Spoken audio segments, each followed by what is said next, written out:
행복한 안식일입니다. 네. 이제 정말 2022년 한 해가 다 갔습니다. 이제 이틀 정도 남았는데요.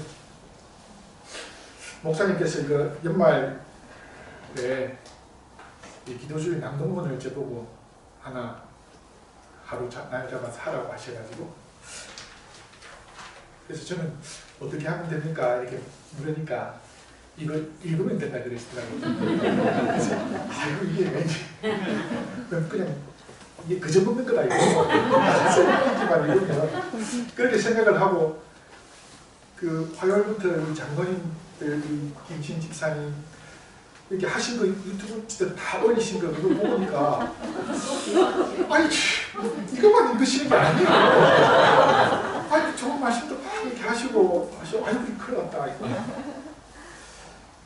그래가지고 제가 뭐 나름대로 앞에 하신 분들보다는 좀 미치지 못하지만 순서를 좀 정했습니다. 제가 이 말씀을 다 읽고 이 말씀 속에서 제가 이걸 한 20-30분을 읽었거든요. 그러면서 이제 이 말씀 속에서 제가 은혜 받았고, 말씀 속에서 제가 깨달았던 거, 뭐 간증이라고 하면 간증이라고 할 수도 있고, 하여튼 은혜 받았던 걸 좀 나눠보고자 합니다. 자, 그러면 우리 제자 되는 기쁨에 대해서 먼저 낭독하도록 하겠습니다. 제자 되는 기쁨. 아마도 성전 전체에서 가장 좋은 질문 하나를 던진 사람은 성급하고 자신감 넘치는 제자 베드로일 것이다. 베드로의 질문 앞에 9절에서 예수님은 선생이여 내가 무슨 선한 일을 하여야 영생을 얻으리까? 라고 묻는 어느 부자 청년에게 대답하셨다. 젊은 관원이 내세계해야 할 계명들을 말씀하신 뒤 예수님은 더 깊은 영적 약점을 지적하셨다. 내가 온전하고자 할진대 가서 내 소유를 팔아 가난한 자들에게 주라. 그리하면 하늘에서 부하가 내게 있으리라. 그리고 와서 나를 따르라. 그 뒤에 이어지는 22절은 사상되어버린 제자로 끝난 그를 위해 기록된 가장 슬픈 기분이 될 만하다. 그 청년이 재물이 많으므로 이 말씀을 듣고 근심하여 가니라. 이 운명적인 결정에 대한 엘렌 화이트의 잊지 못할 평가를 우리는 주의 깊게 읽어야 할 것이다. 제시된 선물의 가치를 깨달았다면 그는 즉시 그리스도의 추종자가 되었을 것이다. 그는 명예로운 유대인 공회의 일원이었다. 사단은 전도 유망한 그의 미래를 부각시키면서 그를 유혹하고 있었다. 그는 하늘의 부활을 원했지만 자신의 재산이 가져다 줄 현생의 유익도 원했다. 그는 자신의 이런 상황을 애석하게 여겼다. 그는 영생을 원했지만 기꺼이 희생하려고 하지 않았다. 영생의 값이 너무나 지나치게 보였다.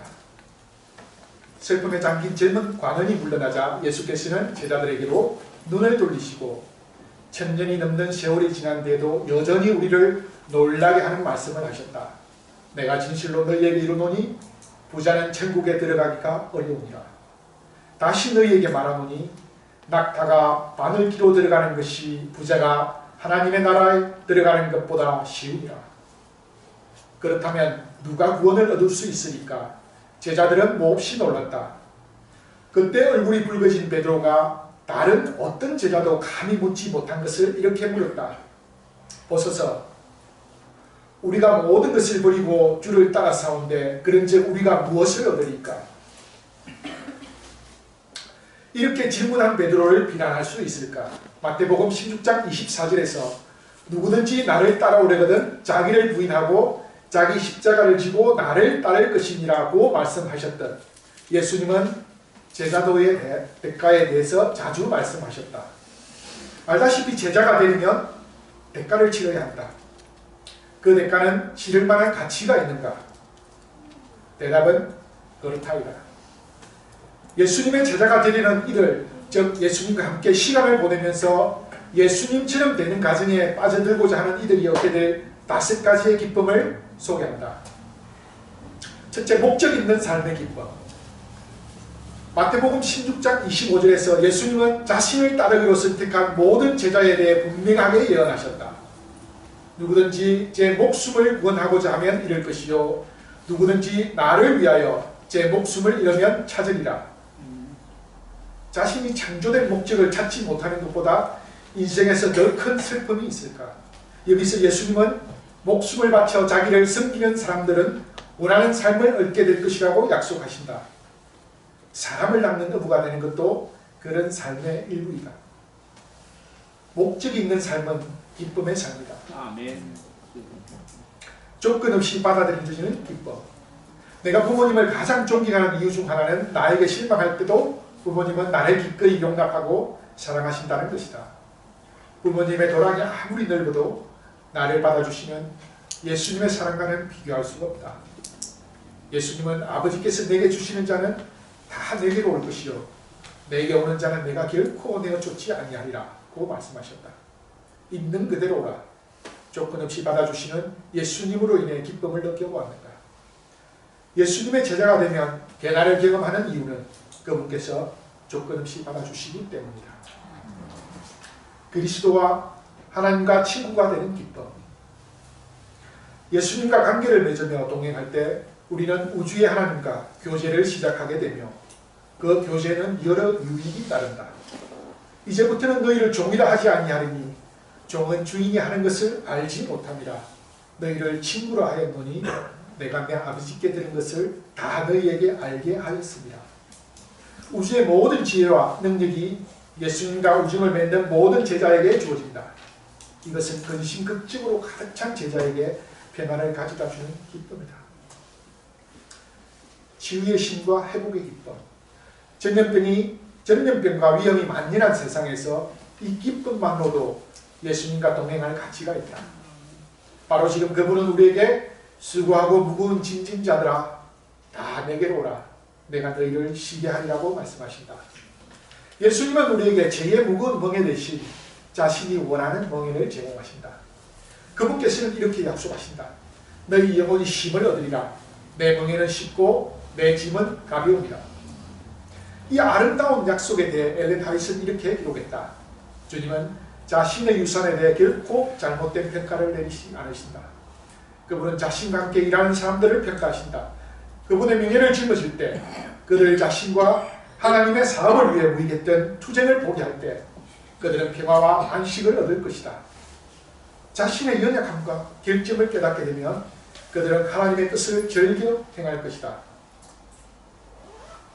영생의 기쁨 그 밖에 많은 것. 예수님은 베드로의 질문에 답하셨고 그분의 대답은 아마도 가장 큰 기쁨의 표현일 것이다. 예수께서는 분명하게 말씀하셨다. 세상이 새롭게 되어 인자가 자기 영광의 보좌에 앉을 때에 나를 따르는 너희도 12보좌에 앉아 이스라엘 12지파를 심판하리라. 또 내 이름을 위하여 집이나 형제나 자매나 부모나 자식이나 전토를 벌인 자마다 여러 배를 받고 또 영생을 상속하리라.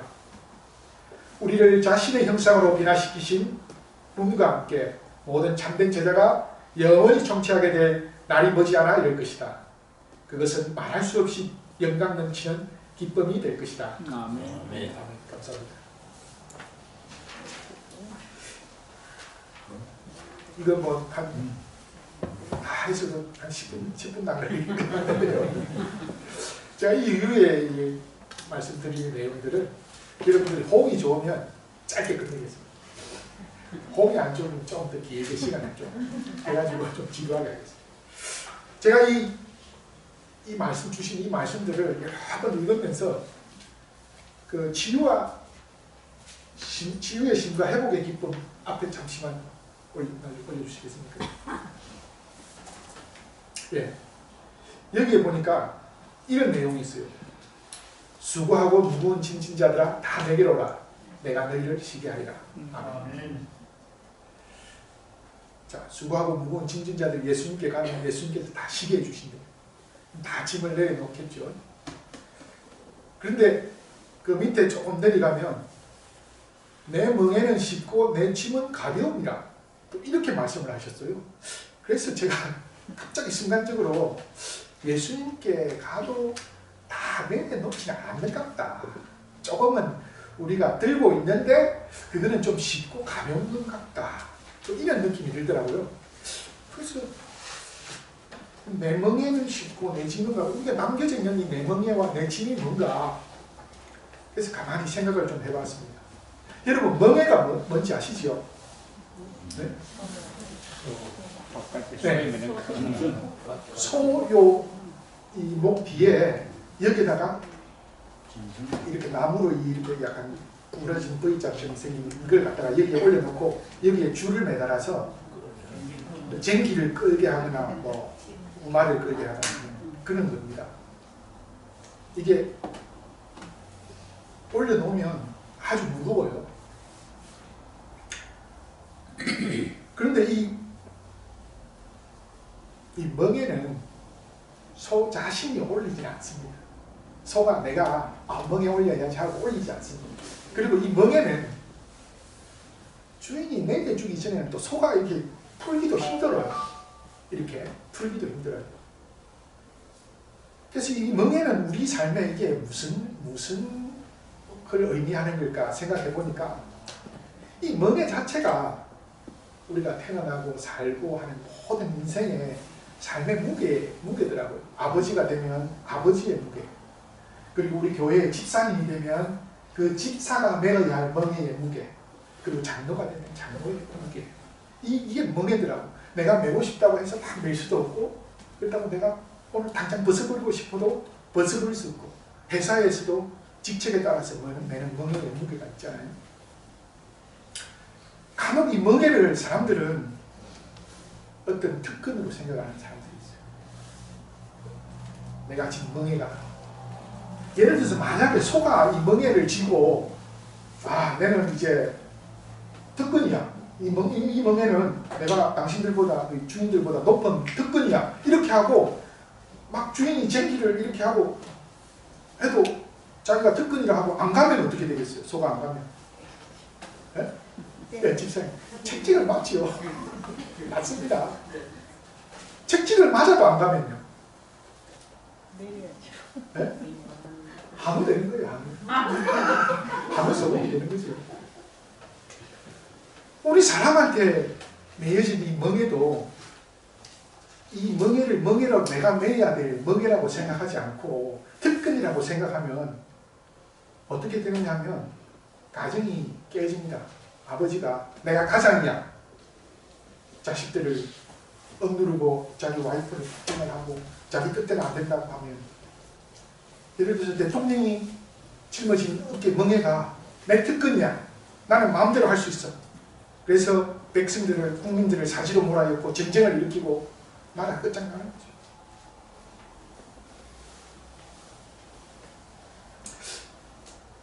그래서 이 멍에도 하나님께서 주신 멍에가 있구나. 우리 예수님께서 주신 멍에가. 그럼 과연 특권으로 주셨을까? 내가 짊어져야 할 어떤 역할로서 어떤 그 무게를 짊어지게 하는 무게로서 주셨을까 하는 생각을 해보았고요. 그리고 또 이제 멍에하고 또 두 가지 또 하나, 둘 중에 또 하나 있죠. 짐이 있습니다. 짐. 멍에하고 짐을 이렇게 딱 구분해 놨는데, 짐은 어떤 거냐 하면 내가 들 수도 있고 무거우면 그냥 내려놔줄 수도 있어요. 짐은 멍에처럼 그렇지 않아요. 내가 내 자식들을 위해서 예를 들어 쌀 모델을 사고 가는데 짐을 지고 가다 무겁잖아요. 그럼 잠시 내려놓고 제 큰아들을 불러서 야, 네가 좀 지라 이렇게 할 수 있어요. 그래서 짐은 멍에보다는 약간 좀 자율적이고 내 의지가 뭐 버릴 수도 있고 안 버릴 수도 있고 하는 그런 거더라고요. 그런데 제가 가만히 생각해 보니까 이 세상에 멍에하고 이 세상 살아가면서 모든 짐은 가벼운 게 없어요. 하나도. 우리가 심지어 마트에 가서 5천원짜리 사과 몇 개 이렇게 검은 봉지에 담아가지고 집에 오더라도 해도 나중에는 손가락이 봉지가 파고들어서 아파요. 무겁습니다. 그런데 우리 주님께서는 내가 주는 멍에 내가 주는 짐은 가볍다 이렇게 말씀하셨어요. 제가 이런 걸 한번 내가 느껴봤나? 한 번이라도 이런 주님께서 주시는 멍에와 짐이 너무 가볍구나 하는 것을 내 삶에서 한번 느껴봤나? 이런 생각을 곰곰이 하게 되었습니다. 그러면서 주님을 만나기 전에 제가 이런 비슷한 경험을 한 것 같아서 그것도 한번 이야기해 보고자 합니다. 제 개인적인 이야기인데요. 좀 양해해 주시기 바랍니다. 제가 고등학교 때 저희 형님하고 저희 누나는 이제 대도시로 학교를 마치고 일을 하러 나가고 저하고 저희 어머님만 시골에서 살았어요. 그 시골은 우리 목사님이 옛날에 사셨던 데하고 그렇게 많이 떨어진 곳은 아닙니다. 목사님은 산 밑에 사셨고 저는 평지에 살았어요. 신촌이라고. 그래서 뒤쪽으로도 한 1, 2km 가면 산이 있고 앞쪽으로도 한 2km 가면 산이 있고 그런데 거기서 사니까 가장 큰 문제가 이렇게 추위가 오면 이 난방이 가장 큰 문제였습니다. 그때 당시에 어머님은 이제 집이 뭐 그렇게 넉넉지 않으니까 지포공장에 하루 종일 지포공장에 나갔어요. 근데 겨울은 추워지고 겨울은 오고 추워지고 난방 뭐 그때는 오로지 나무를 해서 난방을 했어요. 그런데 이 가까운 산들은 산 주인이 있어요. 그래서 몰래 나무를 좀 하다가 들키면 그 나무 다 뺏겼어요. 다 뺏기고 욕먹고 아무것도 못 챙기고 집이 안 부서지면 다행이에요. 시골에 살아보더니 다 하시는데 그래서 나무를 하려고 하면 높은 산을 하나 넘어가지고 그것도 골짜기를 지나서 그 중도에 가면 산 주인도 없고 아무도 모르는 이제 누가 뭐 나무를 해갔는지도 모르는 그런 곳이었어요. 그런데 일요일만 되면 이제 지게를 쥐고 이제 그 새끼줄을 하고 낫을 들고 산 꼭대기에 올라가서 산 꼭대기에 산을 꼭대기에 넘어서 그리고 그 저 소나무 이파리 있잖아요. 갈비라 그러죠. 예, 그걸 가득 했어요. 그걸 얼마나 크게 했는지 한 짐이 어마어마하게 컸어요. 여자인. 네, 여자였습니다. 그 짐을 치고 내려오면 사람들이 산이 움직인다 했어요. 거짓말 못해가지고. 그런데 그 짐을 치고 내려오면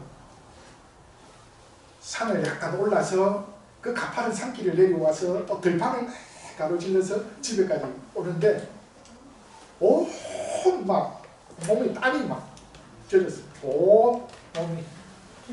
그리고 나중에는 집에 다 올 때쯤 되면 다리가 한 번 이렇게 쉬어버리면 그걸 다시 들 수가 없어가지고 제대로 쉬지도 못하고 서서 이제 지게에 다리만 살짝 받쳐놓고 서서 좀 쉬었다가 그럼 또 그걸 이렇게 들고 우리 이렇게 와서 모른다. 그걸 집에 갖고 와서 부엌에다가 그 큰 짐을 불어놔 놓으면 저녁에 어머님이 오셔가지고 저한테 한 말씀 안 하시고 저한테 하신 말씀이 부엌만 봐도 배가 부르다 이렇게 이야기하셨어요. 저는 어머님이 그렇게 말씀하시는 그 말을 하나를 들었을 때 그 짐의 무게는 하나도 느끼시지 않는 거예요. 땀을 흘렸던 그런 것들 하나도 느끼지 않습니다. 그리고 또 일주일 있으면 또 즐겁게 또 새끼줄을 잡고 지게를 쥐고 또 산에 올라가고 일요일마다 산에 올라가고 그리고 또 한짐 무게다가 불어넣으면 어머님이 또 아유 고생했다. 내가 배가 부르다. 제가 그때 그 짐의 무게를 물론 그 당시에는 힘들었지만 제가 그 짐의 무게보다 어머님께서 그 한마디 해주시는 어머님이 짐을 지고 가는 그 멍에의 무게를 내가 조금이라도 들어드렸다는 그 생각에 그 무게는 아무것도 짐처럼 느끼지 않고 그 짐이 되지 않았습니다. 제가 삶 속에서 아마 그때 짐의 무게를 느끼지 않았던 게 하나 있었고요. 두 번째는 여기 교회에 와가지고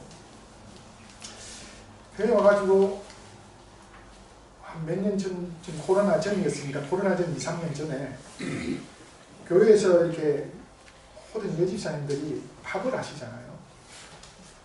반찬을 집에서 만들어 오셔가지고 그 교회에서 밥을 해서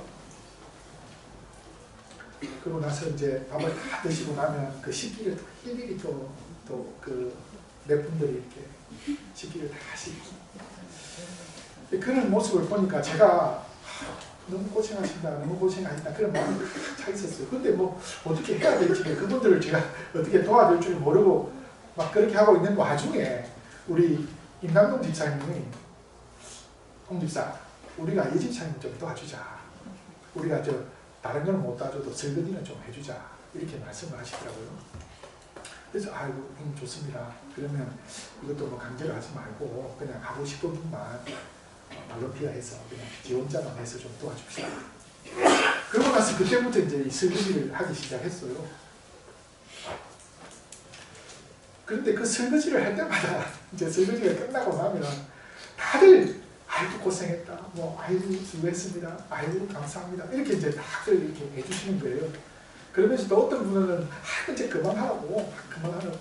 그리고 이제 시간이 자꾸 이제 이렇게 오래 지나가다가 보니까 자꾸 어떤 집사님들 특히 우리 손혜진 집사님은 그만하라고 완전 그만해 이 집사들이 해야지 뭐 이거 하냐고 이렇게 하시는데 근데 여러분들이 볼 때는 제가 그게 힘들어 보입니까? 제가 우리 여집사님들 그 노고에 조금이라도 도와줄 수 있는 그런 게 있어가지고 저는 그게 참 고맙더라고요. 그리고 제가 어떤 생각을 했냐면 제가 우리 여집사님을 조금이라도 그 도와주는 거는 우리 예수님께서 나를 위해 돌아가신 그 예수님께서 가라고 하신 그 길, 예수님께서 먼저 가셨고 우리에게 따라오라 하신 그 길에 내 발가락 하나 살짝 올려놓는 그런 기분이었거든요. 그래서 저는 너무 그 일이 지금처럼 힘들고 멍해처럼 힘든 일이 아니고 저는 설거지하는 게 즐겁고 기뻤어요. 그리고 그렇게 하면서 처음에는 허리도 아프고 하더만은 자꾸 하니까 어째 허리도 안 아프고 이건 뭐 더 몸도 건강해지는 것 같고 정신적으로도 내가 더 좀 예수님께 더 가까이 다가가는 그런 느낌도 들고 그래서 너무나 좋아가지고 저는 앞으로 이 일을 뺏길 마음이 없습니다. 누가 이거 뺏으려고 하지 마시기 바랍니다. 미안한데 저번 한식 날도 전부 다 남자분들이 다 했어요. 네네네. 그래서 제가 지금 위기감을 느끼고 있습니다. 다른 분들이 이 일을 뺏으면 어떡하나. 그래서 제가 이기적으로 감히 말씀드리건데 설거지하는 일에 뺏으려고 하지 말아주시기 바랍니다. 아멘. 그리고 또 우리 좀 연세 드신 분들이 좀 많으신데요. 사실 연세를 보면 저희 어머님들 되시죠. 제가 그분들을 위해서 뭔가 좀 해드리고 싶어요. 차를 좀 태워드리고 뭐 어디를 간다거나 무거운 걸 든다거나. 그런데 우리 여집사님들은 그만 또 세워 더 가면 더 힘들어 뭐 그 힘들게 항상 이렇게 거절을 하시거든요. 거절하지 말아 주십시오. 그건 제 기쁨입니다. 제 기쁨을 좀 중단시키지 말아 주시고 제발 좀 많이 시켜주시고 감사합니다. 좀 저를 즐겁게 해주시기 바랍니다. 감사합니다. 네. 자, 저는 오늘 이 주님 말씀 속에서 제 생애에서 그리고 교회 생활을 하면서 우리 주님이 주신 멍에 그리고 우리 주님이 주신 짐은 결코 무겁지 않다. 너무나 쉽고 가볍고 나한테는 즐거움이라는 걸 느꼈습니다. 앞으로도 제 삶에서 이런 일들이 점점 많아져서 이 모든 짐들이 다 기쁨으로 되기를 원합니다. 그리고 2023년에 우리 교회에서 많은 분들이 직분을 맡았고 또 일들을 많이 맡았습니다. 그래서 2023년 연말이 되어서 그 직분에 열심히 하신 분들이 저처럼 이렇게 나와서 이 올 한 해에 제게 주신 멍에와 짐은 하나도 안 무거웠어요. 내년에는 더 주세요. 이렇게 하는 귀한 간증을 듣는 그런 시간들이 있었으면 하고 간절히 바라봅니다. 아멘. 이상으로 말씀을 마치겠습니다. 아멘.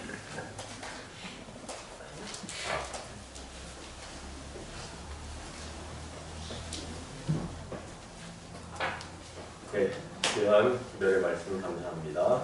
함께 기도하는 시간을 갖겠습니다. 오늘 기도의 제목은 오늘 주신 낭독문 속에서 예수님의 제자됨의 기쁨, 예를 잘 설명해 주셨는데요.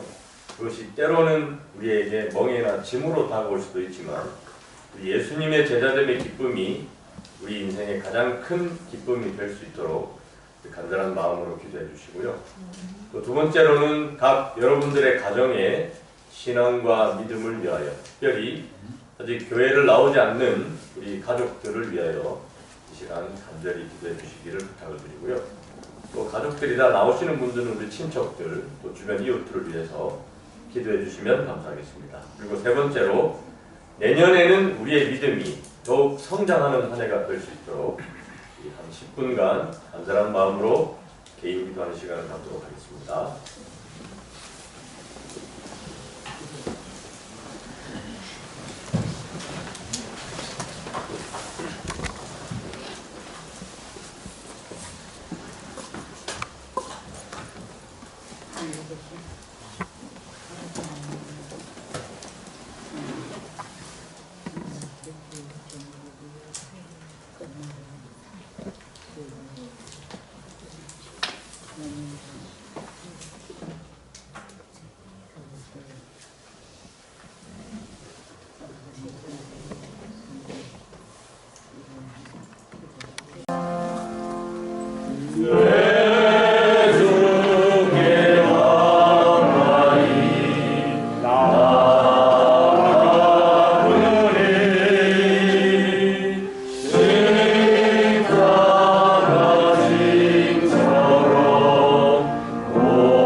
하늘에 계신 고마우신 저희들의 아버지, 이번 한 주간 동안 저희들에게 기도할 수 있는 특별한 은혜의 시간들을 허락해 주셨사오니 감사합니다. 이곳에서 드려진 모든 기도에 아버지 특별한 응답을 허락하여 주시고 그 응답의 감격 속에서 주님 날마다 우리가 더 열심히 기도하는 주의 백성들 되게 인도하여 주시옵소서.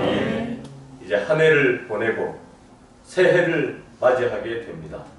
아버지, 새해에는 더 많은 아버지와 동행을 원하오니 주님 저희 마음을 받아주시고 우리를 가장 좋은 길로 인도하셔서 날마다 우리 주님과 동행하는 나날들 되게 인도하여 주시옵소서.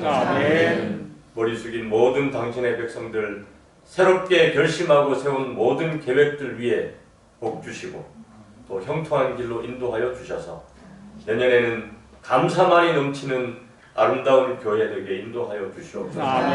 거룩한 안식일 시간이 시작되었습니다. 저희 모두에게 주의 거룩한 영을 충만히 부어주시고 이 안식일을 통하여 더욱 우리 아버지와 가까워지는 귀한 시간들 되게 인도하여 주시옵소서. 그러한 모든 발걸음들을 주님의 강한 천사로 지켜 보호하여 주시옵기를 예수님 이름으로 기도드리옵나이다.